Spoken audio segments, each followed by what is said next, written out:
My parents took my tuition for my brother's business, so I left. Now mine makes $600,000 and his has collapsed. They stole my future, then demanded my help when theirs collapsed.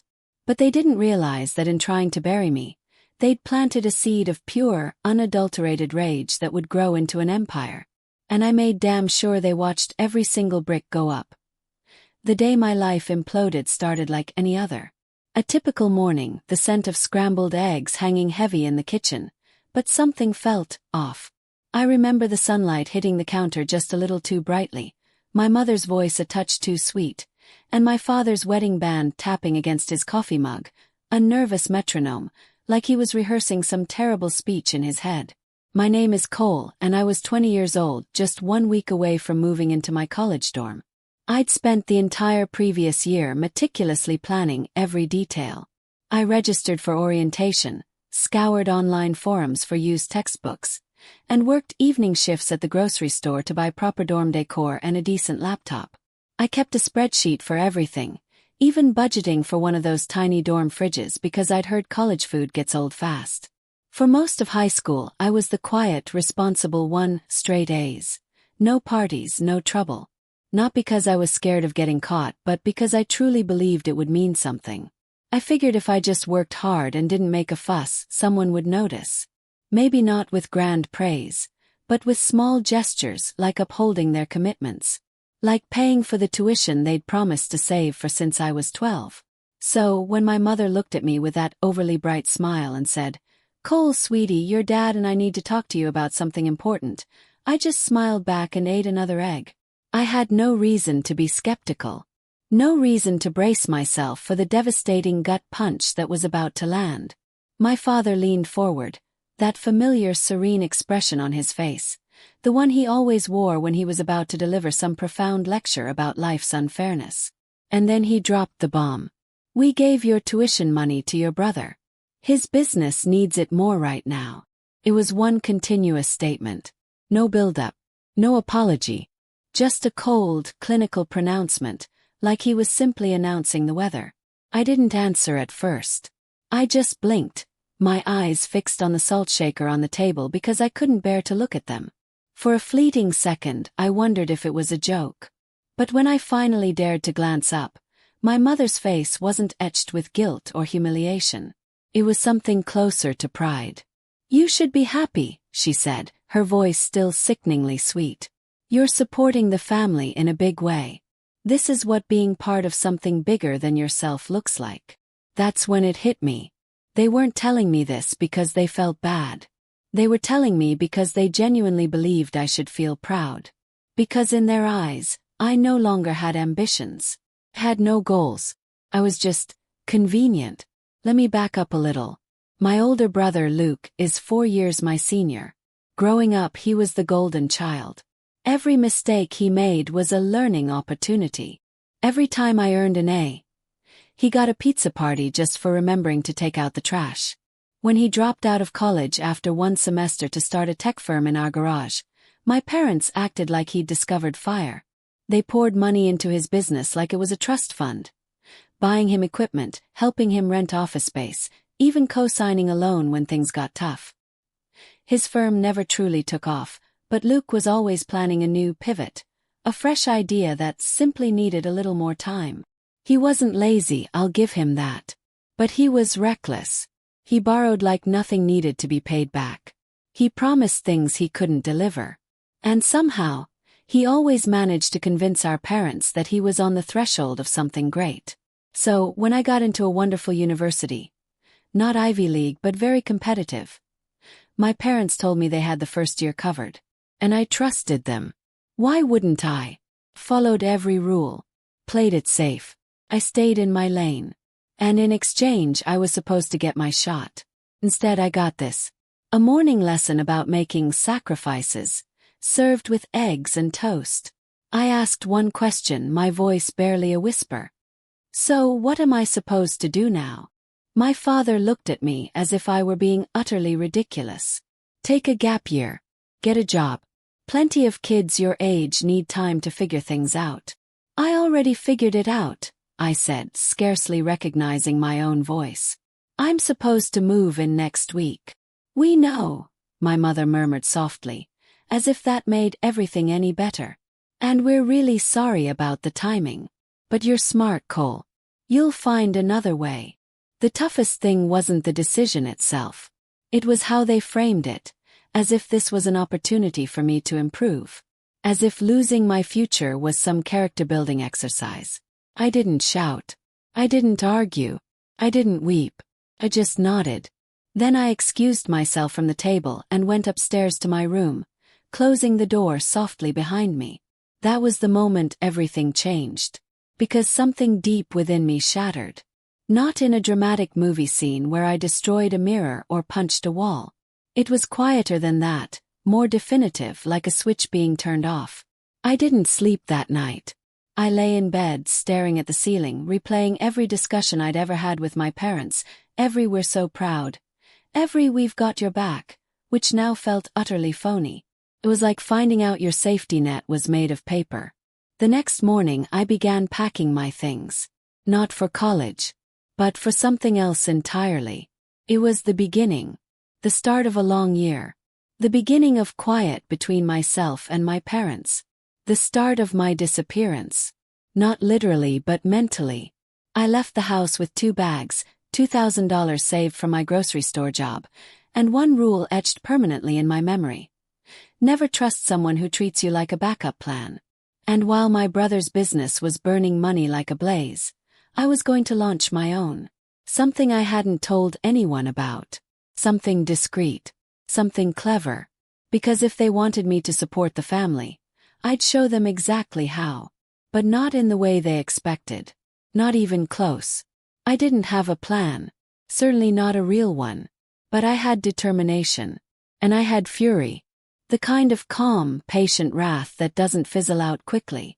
The sort that simmers for months, eventually crystallizing into something crisp and valuable. I moved out the very same day they delivered the bombshell. I didn't even give them a chance to ask where I was going. I quickly packed my laptop, my clothes, and the little money I had, and called Ryan, a former coworker from the grocery store. He had a free room in his apartment across town. It wasn't glamorous. There was no air conditioning, and I slept on a futon that creaked if I breathed too hard. But it was mine. And even more significantly, it wasn't theirs. I didn't cut them off entirely. They texted a few times that first week, checking in as if nothing had happened. "How's your job search going? Let us know if you need anything." I didn't answer. I wasn't prepared. I was too busy feeling stupid for believing them. I was too preoccupied with my resentment to find an outlet for it. I spent my days alternating between searching Craigslist jobs and devouring YouTube videos about digital marketing, e-commerce, coding, anything that might lead to something more solid than stacking shelves. At night, I worked shifts at a nearby sandwich shop. I told Ryan I was just figuring things out for a year before college. I didn't tell him why. I couldn't even speak it out loud without feeling a strange combination of embarrassment and rage. Like I'd been duped and was then expected to thank the dealer. Meanwhile, Luke was everywhere. He was all over my parents' social media accounts. My mother uploaded photos of his workplace as if it were NASA headquarters. My father posted links to his company's website as if he were building the next Google. Every caption was full of gushing pride. So proud of our oldest for pursuing his aspirations. Support small businesses. Check out Luke's latest effort. Made me nauseous. Not because he was successful. Because I was certain he wasn't. I knew Dad was just hemorrhaging money, straining to deliver on overpromised contracts, striving to appear legitimate while our parents tossed everything at him like it was monopoly money. He wasn't malicious, just privileged. The sort of person who never understood what no meant because no one had ever told him. By the way, if you're still with me, riding this roller coaster of revenge and redemption, make sure to hit that subscribe button. You won't want to miss the next unbelievable story I've got cooking. About a month after I moved out, my mother emailed me a photo of Luke standing in front of a large banner that read, "Genius Tech Solutions, Grand Opening." They'd rented out a co-working space downtown. Balloons, ribbon-cutting ceremony. My folks were smirking in the background as if they'd won the jackpot. I didn't respond. I didn't congratulate anyone. I just looked at that photo and realized how truly alone I was. And that was when things shifted again. I could have kept sulking. I could have waited a year and applied again for scholarships and loans. But I knew better now. If I wanted a future, I realized I had to create it myself, brick by brick. If for no other reason than that. So, I started learning feverishly. I'd always been tech-savvy. In high school, I ran a small tutoring business, helped kids repair their phones, even built a few bespoke PCs. But now I dug deeper. I taught myself how to run Facebook ads, how to find profitable dropshipping items, how to write sales copy that converts. I watched 10 hours of lessons a day, devoured online courses that I couldn't afford, finding alternative means to access them. I tried every free trial known to man. Failed. Luck. I lost money on terrible product ideas. I ate way too many ramen bowls. But I kept going. 3 months later, I opened my first actual online store. It wasn't fancy. It was just a niche gadget website that sold portable humidifiers and phone holders. But I found a rhythm. I reinvested everything. I lived on pennies. I even canceled my Spotify subscription to save money and started listening to motivational YouTube videos instead. The grind became intoxicating. And eventually, things began to click. By the 6th month, I was making more each week than I had in an entire month at the sandwich shop. I didn't tell anyone. Not Ryan, not my old friends, and certainly not my family. This wasn't about boasting. It was about building something that no one could take from me. Meanwhile, things at home became strange. My mother started calling again. Initially, it was casual. A voicemail here, a message there. Hey, honey. Just checking in. Hope you're doing okay. Then it became more insistent. We haven't heard from you in a while. Can we meet up? Your dad's worried. And then one day she emailed this. Luke could really use your help. You're quite skilled with computers. I reread it 3 times. Laughed out loud. The sheer arrogance. I didn't react. I didn't have to react. Because by then I had something better, leverage. But I wasn't prepared to use it yet. Not until the breaking point. That came 6 months later. I received a message from my cousin Sophie. She was close to my parents. She'd babysat me when I was tiny, but we hadn't spoken in years. She emailed me a screenshot of a post on my mother's Facebook. We're very proud of both our boys, Luke, who's changing local tech, and Cole, who's boldly taking a gap year to find himself. Family often entails making difficult decisions. That's what it's all about. Supporting one another. My jaw tightened. They framed it as if I had decided to forego college, as if this were some heroic self-sacrifice, as if I had willingly given up my future so Luke could play CO. And people ate it up. Cole, you raised such generous boys. Sounds like a darling. I wanted to shout. But I remained silent. I remained concentrated. Until the phone call came. It was Tuesday.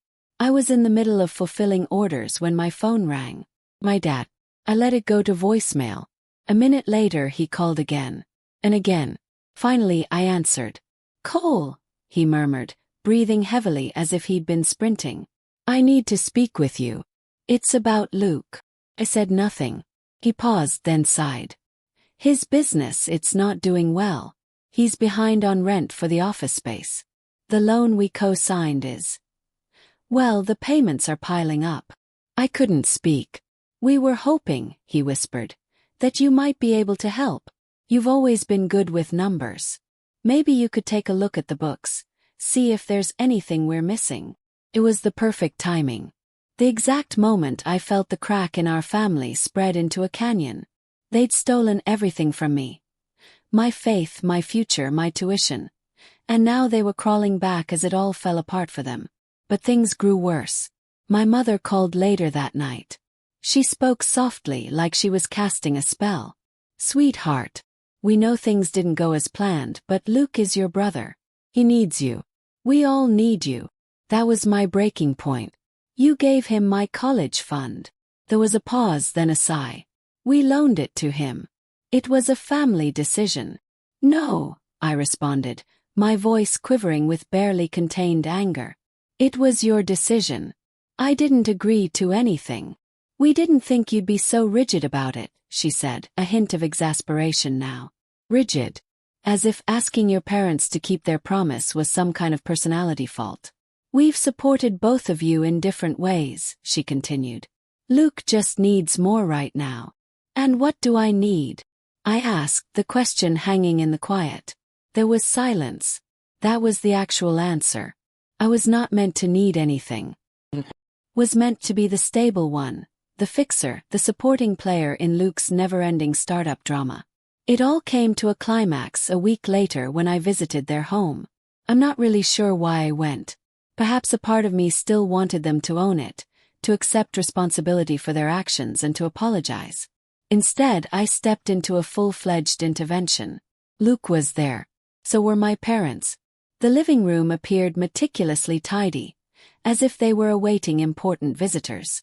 My mother smiled the instant I walked in. We're so glad you came. Sit down. I remained standing. Luke looked weary. Bags under his eyes. An open laptop in front of him. Coleman, he said, his voice strained. I messed up. I know I did. But I just need a little help. You're good at this online stuff. You've always been smart. My dad chimed in. We're only looking for a few suggestions. Maybe you could assist him restructuring the business. There's still time. I glanced at each of them. Have any of you ever considered assisting me? They blinked, as if I had spoken in another language. I needed help a year ago. I needed support. I needed you. But you didn't show up. My mother's forced grin faded. Honey, we were trying to do what's best for the family. No, I responded, my voice quiet but firm. You were trying your best for Luke. And now that everything is crashing, you see me as your safety net. Luke tried to speak again, but I interrupted him. I'm not here to mend your mess. I'm not your backup plan. I am not your backup plan. My father stood up, visibly annoyed. Don't be so dramatic, Cole. I chuckled, a harsh, humorless sound. I am not being theatrical. I'm done. With that, I walked out. They did not follow. But 2 hours later, my mother sent one last message. We just want our family back. I gazed at it, heart-thumping, fingers hovering over the screen. 'Cause they were correct. Something had broken. But not in the way they expected. A chat or a hug would not be enough to resolve the situation. Something deeper. And I knew right then that my next step would alter everything. The day I walked out of my parents' house after their little family gathering, I felt 10 feet tall. Yes, I was angry, and my emotions were still raw from the betrayal. But I was finally free. It felt as if I had given up waiting for something that would never come. Their acceptance, their support, their respect, which had always been conditional and biased in Luke's favor. But the excitement faded quickly. 2 weeks later, I was sitting in the dark at 2 a.m., in the tight apartment I shared with Ryan, wondering what I was doing. The faint illumination from my laptop screen lit up the flaking paint on the wall. On one tab, I had a Shopify dashboard open. On the other, a spreadsheet with ad expenditure and conversion rates. This was the 5th day in a row I hadn't broken even. 0 sales. My advertising account was flagged for questionable activities. My PayPal payments were placed on hold for fraud prevention. I had $450 in my bank account. With no backup plan. That was the bottom. Not only monetarily, but emotionally. Because up until that point, I had this idea in the back of my mind that I would win and make it big only to prove them wrong. But when your stomach growls, your rent is due, your store's checkout is broken, and no one is answering your emails, all of your vengeance fantasies seem like pipe dreams. I didn't sleep that night. The next morning, when I stood in front of the mirror brushing my teeth, I scarcely recognized the man staring back. Pale complexion, heavy eyes. I resembled a ghost in my own existence. That same day, Ryan found me in the kitchen, huddled over my phone, scrolling through job advertisements. He didn't say anything, just took a Coke from the fridge and leaned against the counter. "Are you okay?" he questioned. "Yeah," I lied. He nodded. "Cool.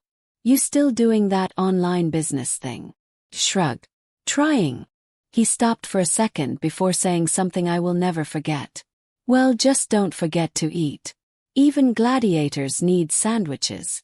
I grinned for the first time in days, despite the fact that the queue was ridiculous. That afternoon I headed to the library. Not a coffee shop or a co-working space, but a public library with slow Wi-Fi and flickering fluorescent lights. I stayed there for several hours. There were no distractions, no noise. Just myself, a notebook, and a fierce drive to sort things out. I devised a fresh, better idea. Instead of pursuing popular trends or attempting to get rich quickly, I chose to establish something small, steady, and honest. I studied SEO as if my life depended on it. I watched videos on affiliate marketing, specialized content sites, creating email lists, and optimizing landing pages. No more get-rich-quick schemes. No more dropshipping from unscrupulous vendors. Simply actual, helpful material. That's how I launched my first information website. I was genuinely interested in portable camping gear. I wrote each piece myself. I spent weeks collecting product reviews, learning about keyword clustering, backlink outreach, and the dark magic of Google's algorithm. It was slow going. For the first month, the site had less than 20 visitors each day. But I persevered. I updated content, split-tested headlines, discovered better affiliate programs, and concentrated on building trust. Meanwhile, I took on freelance work to keep the lights on. Copywriting, SEO audits, even assisting local companies with their malfunctioning websites. I was surviving again. Not prospering, but surviving. And then there was a minor miracle. 3 months after launching the site, one of my posts, Top 5 Ultralight Camping Stoves for 2022, was picked up by a larger outdoor gear blog. They referred to it in a roundup piece. My traffic increased overnight. I earned $250 in affiliate commissions that week.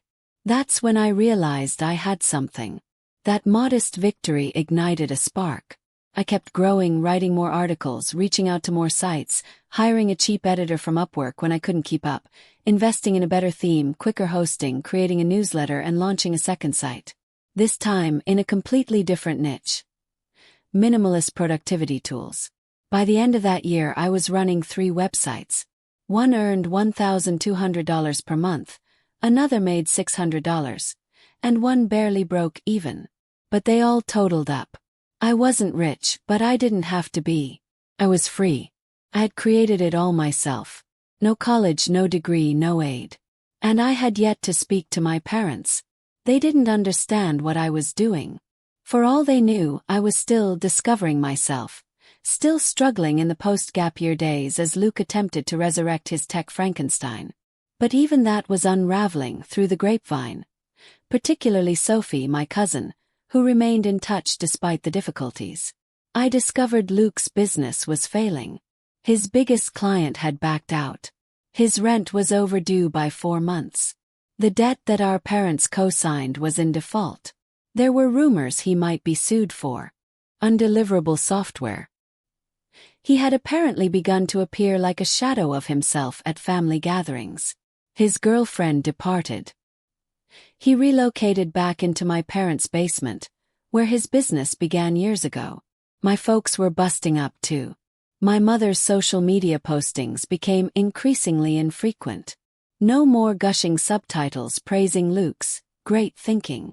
My father stopped responding to texts from extended relatives who were beginning to ask unpleasant questions about the money, and about me. I, meanwhile, relocated to a nicer apartment. I purchased a new laptop, a standing desk, a potted plant named Gordon, and even recruited a virtual assistant to help with my 3rd website, this one focused on home office equipment. The irony was not lost on me. Luke had a showy office with ribbon cuts and glass walls. I had a quiet room, a good chair, and constant, growing revenue. I considered reaching out. I considered rubbing it in. But I decided not to. I wasn't there yet. Because despite how fantastic things were going, a part of me still hurt. I couldn't explain it to anyone, including Ryan. It wasn't all about money or college anymore.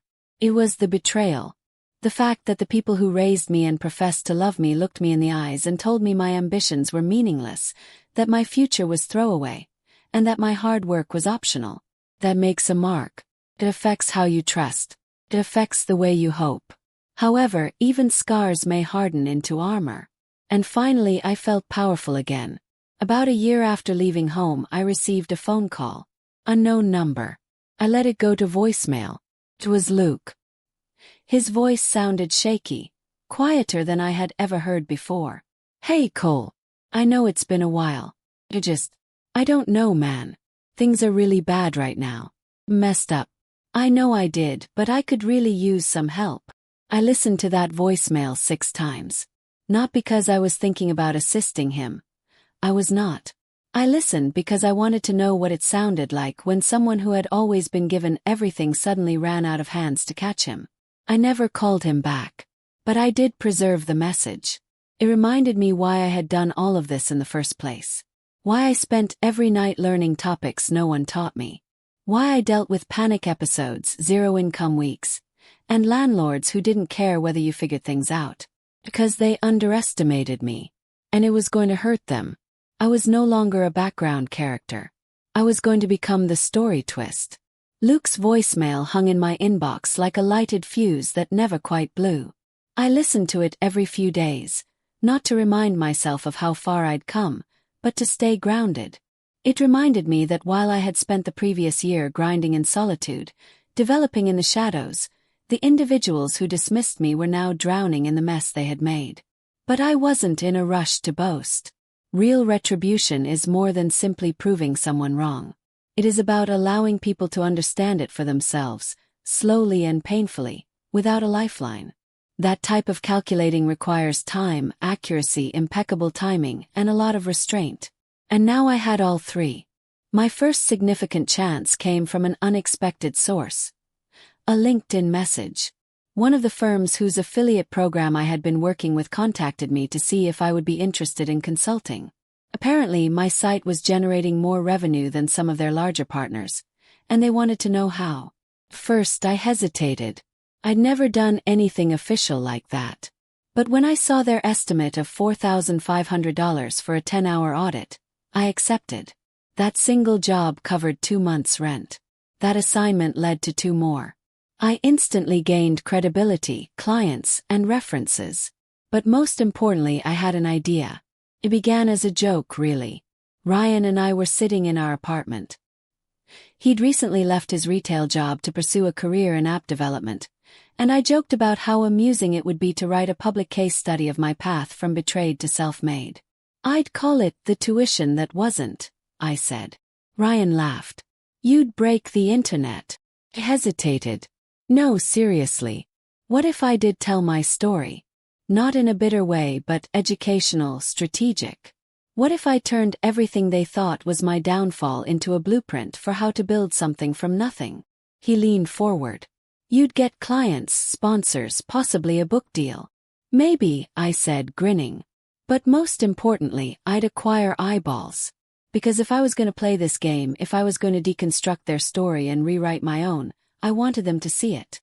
That night I purchased a new domain name, something clean and professional. I began writing the first installment of a multi-part blog article detailing how I established my affiliate sites, dealt with burnout, and negotiated the minefield of internet business without money or help. It was neither passionate nor bitter. It was surgical. Simply the facts. Each post concluded with one line. No degree, no assistance, and no excuses. Post took off. First on Reddit, then on Hacker News, and finally, a YouTuber in the finance niche created a reaction video titled, "The Kid Who Got Cut Off and Built an Empire."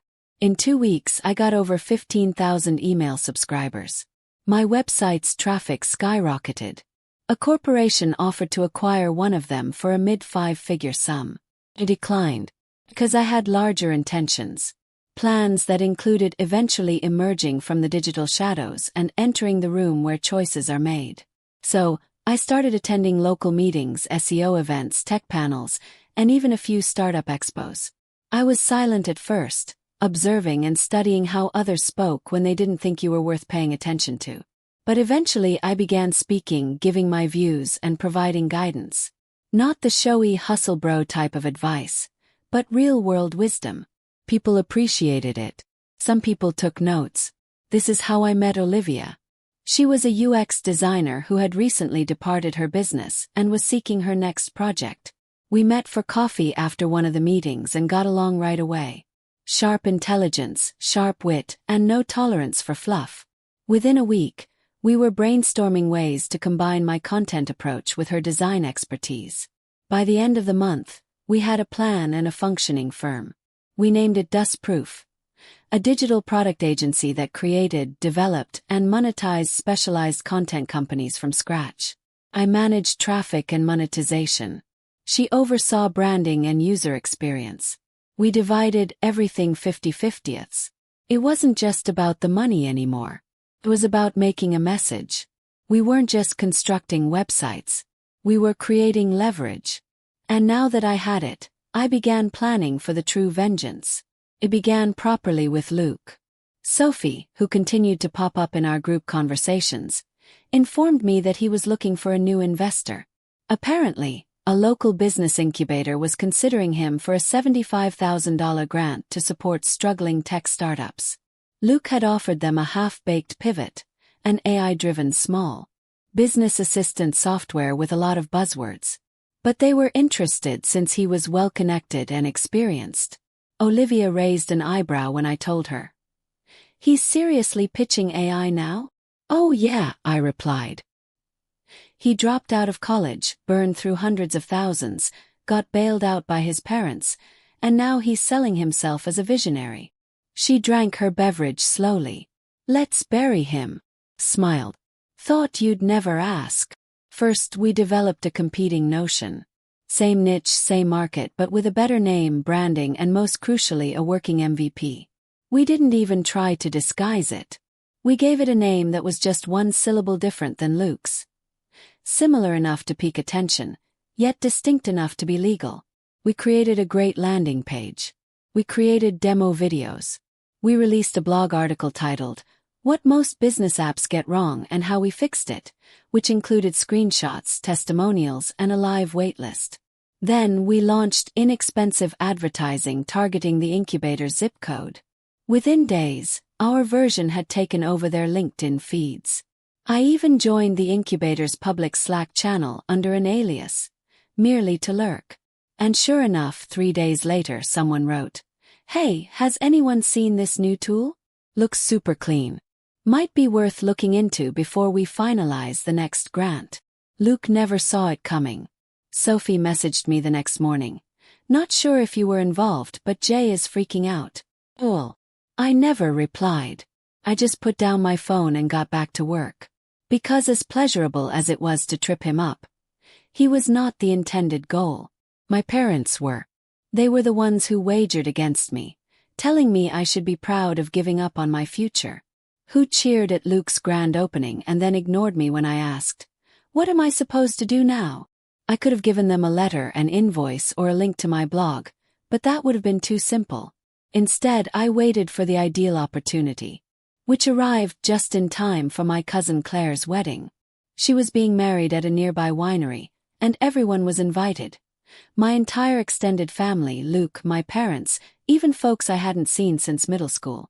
Sophie gave me a screenshot of the guest list and asked whether I was attending. I nearly said no. The prospect of walking into that gathering, surrounded by individuals who assumed I was a dropout floating through life, made my skin crawl. But then I got an idea. Proper setup. Phoned Olivia. "How do you feel about a little show and tell?" She chuckled. "I love drama. What are you thinking?" "I want to arrive like a ghost turned millionaire." "Oh," she responded, smirking into the phone. "We're doing a reveal." So we arranged it. We got a new suit fitted. Elegant, with no logos or flash, just presence. Olivia assisted me in creating a bio card for the event, a little folded piece of paper that announced Dustproof as a sponsor of the venue's forthcoming small business retreat. I ensured that they featured our website and my name, Cole Lane, co-founder. I didn't inform anyone I was coming. I didn't RSVP. I just stepped in.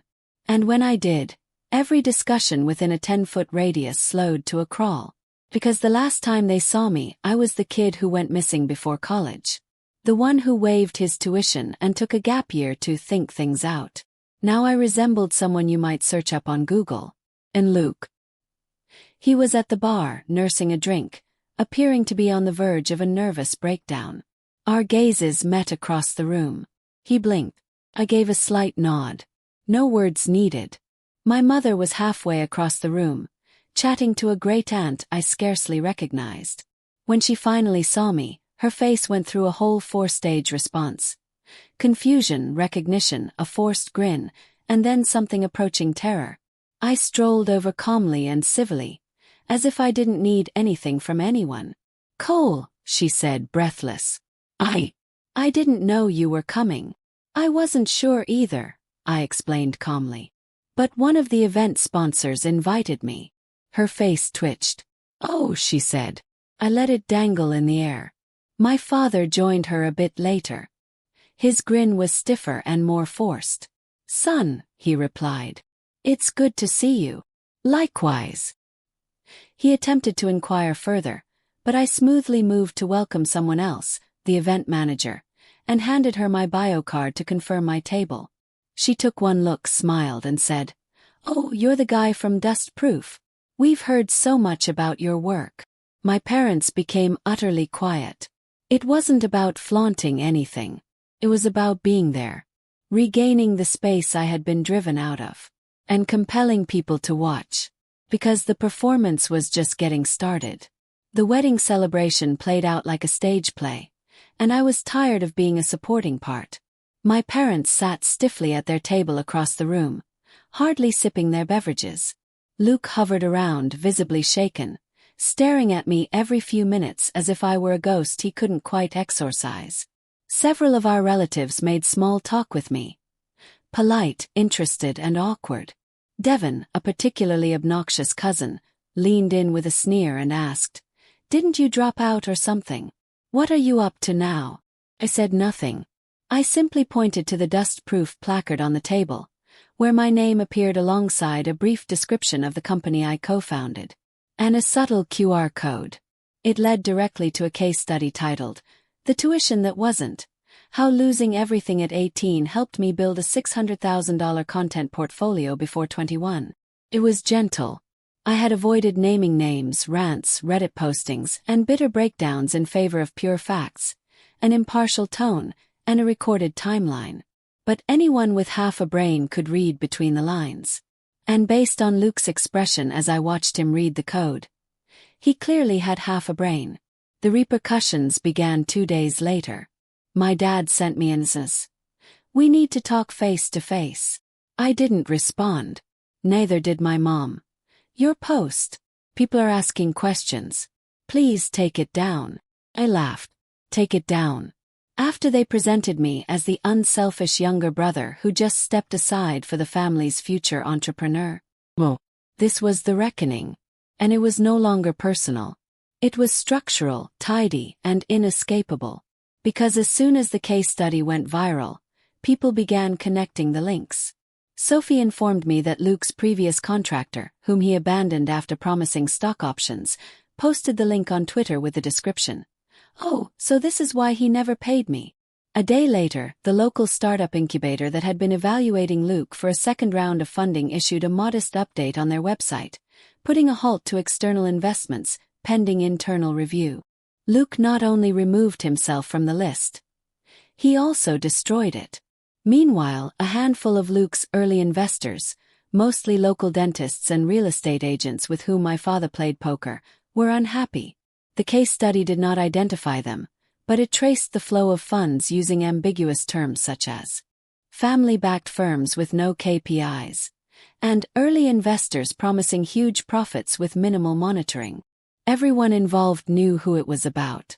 One of them, a Dr. Richards, supposedly grabbed my father at a neighborhood barbecue and asked him directly, "Did you give your kids' tuition to Luke's startup?" My father did not respond, but silence in such circles speaks volumes. I began hearing from individuals, including former professors, a handful of my high school friends, and even one of Luke's ex-partners. They all responded with some form of, "I read your article. I had no clue," because that was the force of truth. Not yelled, not exaggerated, but just documented. Calm, measured, and unapologetic. And that calm, more than anything else, was what brought them down. Luke attempted to answer, sort of. He wrote his own blog post, a half-hearted, jargon-filled jumble headlined, "Entrepreneurship is messy. Lessons from a startup that didn't go as planned." It was full of vague apologies and terms like pushing limits, building under pressure, and learning from setbacks. No one bought it. In fact, the responses were harsh. "This is what happens when you play with other people's money. Your brother had every right to speak up. You owe him more than an apology. You didn't fail because you took risks. You failed because you took people." My parents, however, did not reply publicly. It was not their style. But they felt it. The calls ended. The texts dried up. My mom unfriended half of our extended relatives on Facebook. My father took down his LinkedIn profile. At first I assumed it was shame, but it wasn't. Control was slipping through their fingers, softly and mercilessly. And as they shrank inward, my universe grew. I accepted an invitation to speak at a digital entrepreneurship conference in Austin. I shared the stage with entrepreneurs who were twice my age. Dinners, panels, interviews. All weird and all earned. Olivia and I expanded Dustproof into a full-fledged enterprise. We recruited 2 writers, a project manager, and a sales lead. By my 21st birthday, our monthly income had surpassed $75,000, excluding affiliate commissions and license arrangements. The nicest thing was that I never told my parents directly. I never called them to gloat, never texted, "Told you so." Never dumped bank statements in group chats. Because quiet was louder.